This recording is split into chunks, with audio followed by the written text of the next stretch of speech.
வணக்கம். இன்றைய முக்கிய செய்திகள். 2025ஆம் ஆண்டில் மட்டும் சென்னை மெட்ரோவில் 11 கோடி பேர் பயணம் மேற்கொண்டுள்ளனர் என்று தகவல் தெரிவிக்கப்பட்டுள்ளது. டாலருக்கு நிகரான இந்திய ரூபாயின் மதிப்பு 22 காசுகள் குறைந்து 90 ரூபாய் 20 பைசாவாக உள்ளது. இந்திய விமானப்படையின் பலத்தை அதிகரிக்க 114 பல்துறை போர் விமானங்கள் வாங்கும் பணிகளானது இறுதிக்கட்டத்தை எட்டியுள்ளது.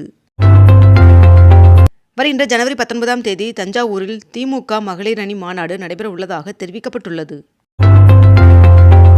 மதுரையில் ஜல்லிக்கட்டு போட்டிகள் நடைபெற உள்ள நிலையில் காளைகளுக்கு மருத்துவ சான்றிதழ் தரும் பணி தொடங்கியுள்ளது. ஈஷா மகா சிவராத்திரியை முன்னிட்டு சென்னையில் ஆதியோகி ரத யாத்திரை 1ஆம் தேதி முதல் 8ஆம் தேதி வரை நடைபெற உள்ளதாக தெரிவிக்கப்பட்டுள்ளது. 60 ஆண்டுகளுக்கு பிறகு மீண்டும் சிங்கவால் குரங்குகள் கணக்கெடுக்கும் பணி நடைபெற உள்ளது. தமிழகத்தில் இன்று நீலகிரி, கோவை, தேனி, தென்காசி ஆகிய மாவட்டங்களில் ஒரு சில இடங்களில் கனமழை பெய்ய வாய்ப்புள்ளதாக வானிலை மையம் தகவல் தெரிவித்துள்ளது. முதலமைச்சர் மு.க.ஸ்டாலின் அவர்கள் வருகின்ற ஜனவரி 8ஆம் தேதி பொங்கல் பரிசு தொகுப்பு விநியோகத்தை சென்னையில் தொடங்கி வைக்க உள்ளார் என்று தகவல் வெளியாகியுள்ளது. மதுரை, திருவனந்தபுரம் ரயில் கோட்டங்களில் பராமரிப்பு பணியின் காரணமாக குருவாயூர், சென்னை இடையிலான எழும்பூர் எக்ஸ்பிரஸ் ரயில் போக்குவரத்தில் மாற்றம் செய்யப்பட்டுள்ளது. ஃபாஸ்டேக் பெறும் விதிகளிலிருந்து KYV நடைமுறை பிப்ரவரி 1ஆம் தேதி முதல் ரத்து செய்யப்படும் என்று தேசிய நெடுஞ்சாலை ஆணையம் அறிவித்துள்ளது.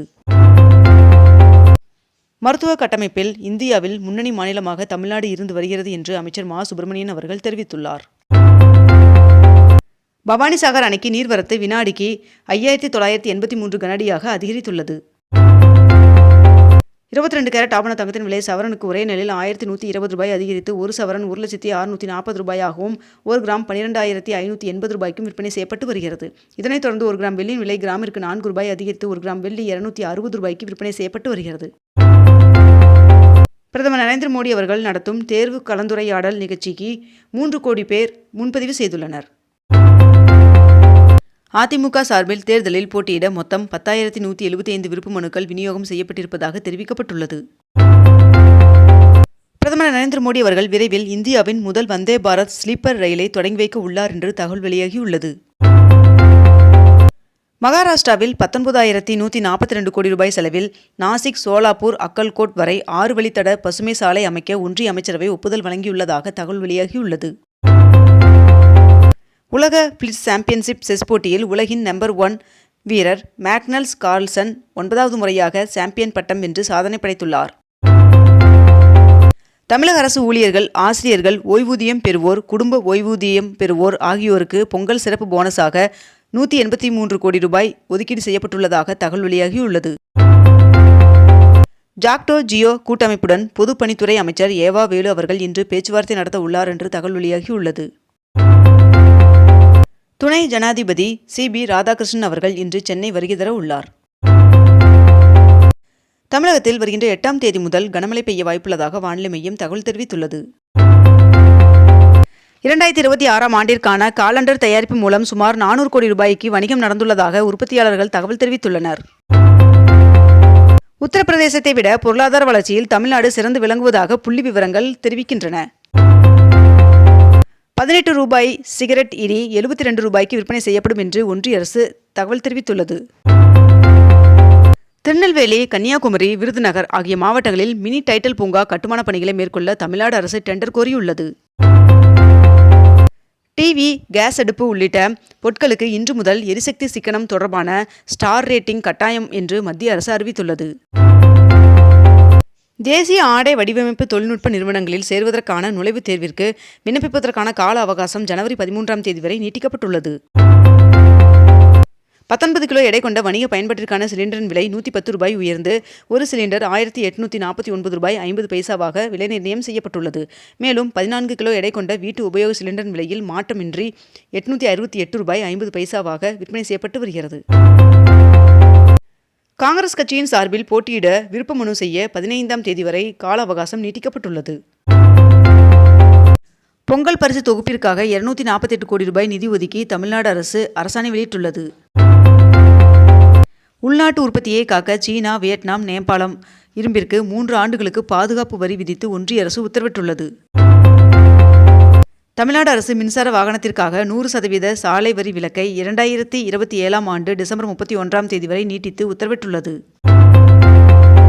கரூர் கூட்ட நெரிசலுக்கு பொதுக்கூட்ட ஏற்பாட்டாளர்களே காரணம் என்று காவல்துறை சார்பில் ஆவணங்கள் தாக்கல் செய்யப்பட்டுள்ளது. தமிழ்நாடு அமைச்சரவை கூட்டம் வருகின்ற ஜனவரி 6ஆம் தேதி நடைபெறும் என்று அறிவிக்கப்பட்டுள்ளது. 9,67,00,000 ரூபாய் மதிப்பீட்டில் கோவையில் சர்வதேச தரத்தில் ஹாக்கி மைதானத்தை துணை முதல்வர் உதயநிதி ஸ்டாலின் அவர்கள் திறந்து வைத்துள்ளார். கோவை மாவட்டம் சிறுமுகையில் தமிழ்நாட்டின் முதல் வனவிலங்கு சிகிச்சை மையத்தை துணை முதல்வர் உதயநிதி ஸ்டாலின் அவர்கள் திறந்து வைத்துள்ளார்.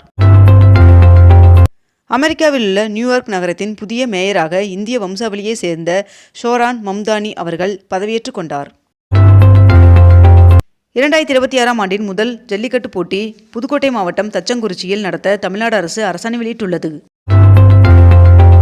திருவண்ணாமலையில் வருகின்ற 2ஆம் தேதி மார்கழி மாத பௌர்ணமி கிரிவலம் செல்ல உகந்தது என்று அண்ணாமலையார் கோவில் நிர்வாகம் அறிவித்துள்ளது. மேலும் இதனைத் தொடர்ந்து 3ஆம் தேதி ஆருத்ரா தரிசன விழா நடைபெற உள்ளதாகவும் தெரிவிக்கப்பட்டுள்ளது. ஆழியாறு அணையிலிருந்து இன்று முதல் தண்ணீர் திறக்க உத்தரவு பிறப்பிக்கப்பட்டுள்ளது. 2025ஆம் ஆண்டில் அரசு பணிக்காக 20,471 தேர்வர்கள் தேர்வு செய்யப்பட்டுள்ளனர் என்று TNPSC தெரிவித்துள்ளது. இந்தியா ஜப்பானை பின்னுக்கு தள்ளி 4வது பெரிய பொருளாதார நாடாக முன்னேறியதாக தகவல் வெளியாகியுள்ளது. சூரத்திலிருந்து சென்னை வரையிலான 6 வழி சாலை திட்டத்திற்கு ஒன்றிய அமைச்சரவை ஒப்புதல் வழங்கியுள்ளது. 2 நாள் பயணமாக உள்துறை அமைச்சர் அமித்ஷா அவர்கள் வருகின்ற ஜனவரி 5ஆம் தேதி தமிழகத்திற்கு வர உள்ளதாக தகவல் வெளியாகியுள்ளது.